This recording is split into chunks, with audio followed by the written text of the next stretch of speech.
I'm travelling around the world to meet some of the people who have been testing the 572 XP in their environment. I'm here at Neil's sawmill, and it's normally a bit of a dust bowl, but he's just had some real bad rain here. It's a bit of a quagmire. And we've got Kia here, who's up in the canopy at the moment, taking off some of the more dangerous branches so that Neil can then fall these trees to make his yard a safer place. I'm Andy Campbell, and this is Australia.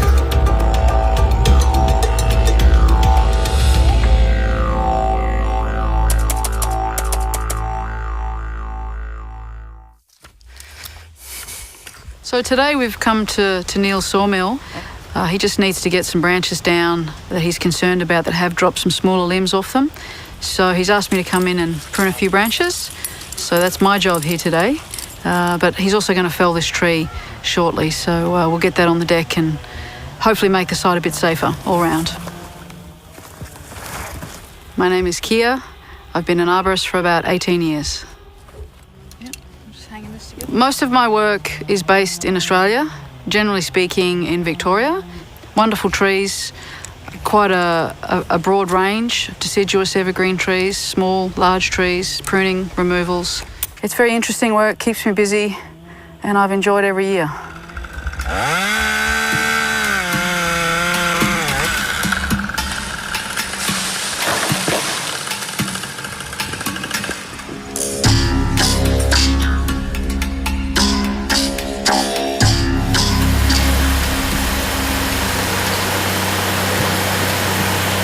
I'm a third generation timberman is what I am.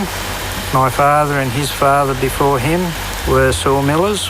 I'm actually a forest worker turned sawmiller, so I'm a little bit of both. Being self-employed is the best thing in my job, and it's taught me a lot as far as self-discipline and things that you have to do to make it work. The chainsaw we use for cutting logs off, for docking, for occasional log falling, it has to be reliable, it has to be up to the job, and most of all, it's got to keep working when we want it to work.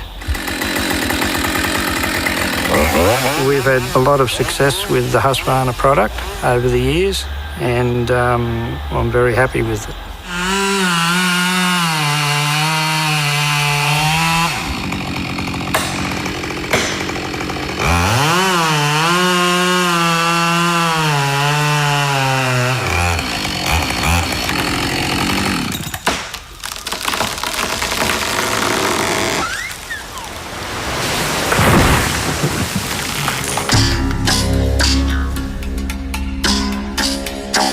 So as we mentioned earlier, conditions here are fairly wet, but as a rule, Neil's main challenge when he's operating a chainsaw in Australia is the dusty conditions. And so Husqvarna have made a few adjustments to the machine to make that a lot less likely to happen. What do you think about that, Neil? It's a great improvement. On previous saws, a lot did end up into the chamber, whereas this was hard on the bottom of that, straight onto the top of the plastic. It did bypass some. Usually we wash the filter out in normal chainsaw mixed petrol, let it dry or blow it out with some air. Always you see some residue going in there into the chamber, but with the introduction of that little seal, it seems to have all but stopped it, which is a plus for its engine life. And they seem to have the filters a little better now too. Improved there as well.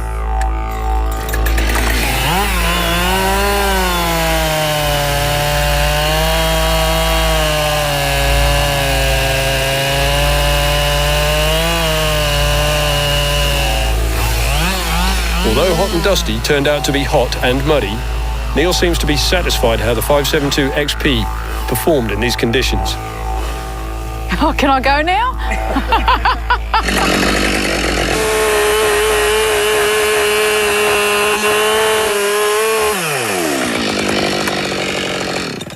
So that was the first time that you've used the saw really there, Kia, yes. So first impressions? A lot of power straight off the bat, which was great. Nice handling. Feels very well balanced, which is great. It doesn't feel as heavy as I thought it would. It just sits with the body. The ergonomics are great. But yeah, I am pretty impressed. It's good. I'd like to have another crack. For more tests in extreme environments, check out the other episodes from the World Tour.